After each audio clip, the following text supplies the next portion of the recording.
Welcome back to Living Healthy. It's time for Knowledge is Power. And with me today is my esteemed guest, Dr. Lucia Ambrochi. Hello, Phil. Nice to see you Great again. to have you. Yes, to see My dental specialist here from West Hills Dentistry, and I appreciate being on the show today. It's always my pleasure. It's amazing to be part of your show. Thank you.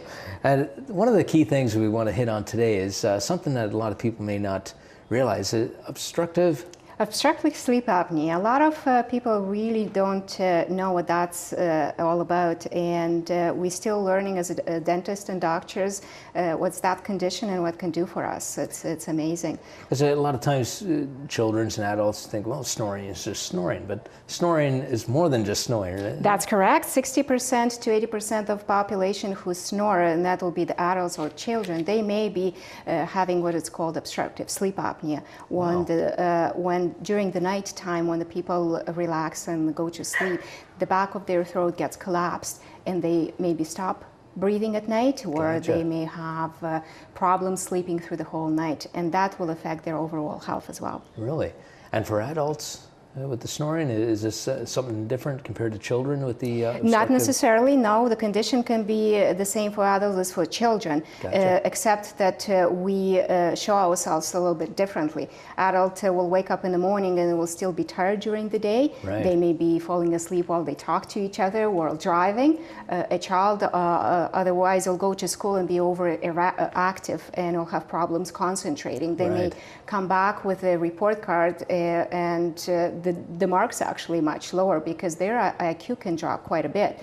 The reasons for that is that during the sleep, if we don't get enough proper sleep, the oxygen levels is low, and it affects our overall health and affects our stamina as well. Totally.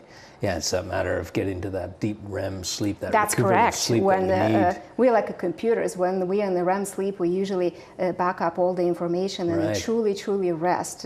The body relaxes it all, and all the organs receive their oxygen consumption. That's a and good if that way to doesn't put it. happen, then the heart and all other organs are kind of tired all the time. They feel overwhelmed, and they don't function the same way.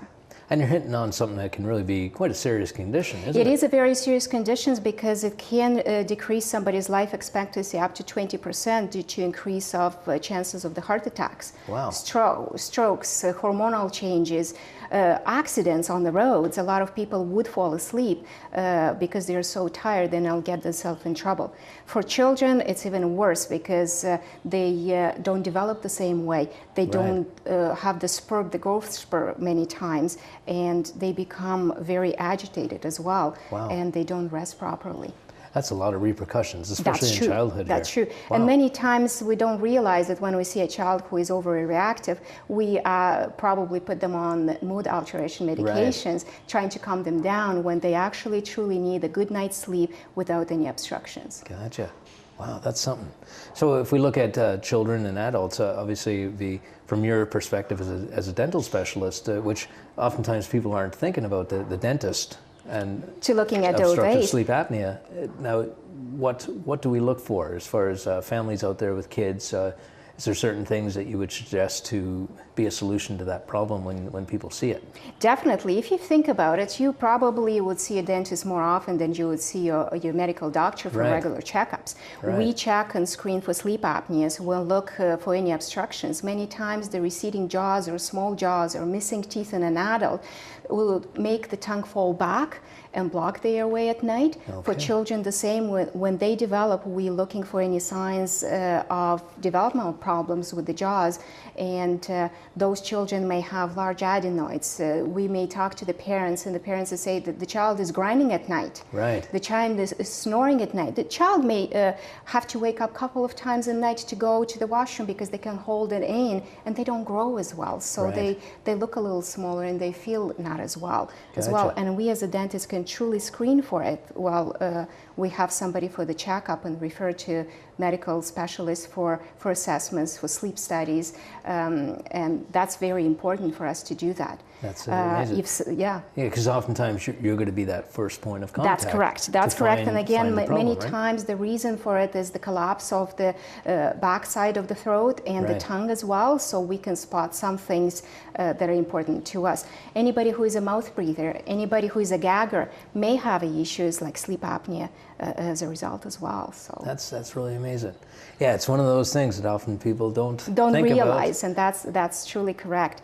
If somebody is diagnosed with sleep apnea, we actually can help them out as a dentist by fabricating a special snoring or jaw repositioning appliances. That's wonderful. And the most important part that I can't emphasize enough is that we can take a child who has problems already as a child and help them develop properly.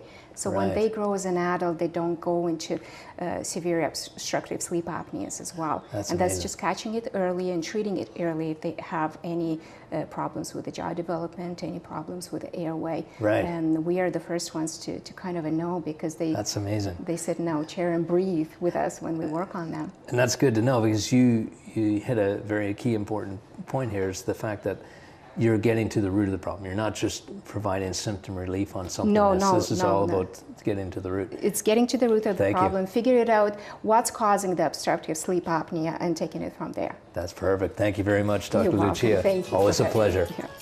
We'll be right back with Living Healthy after the break.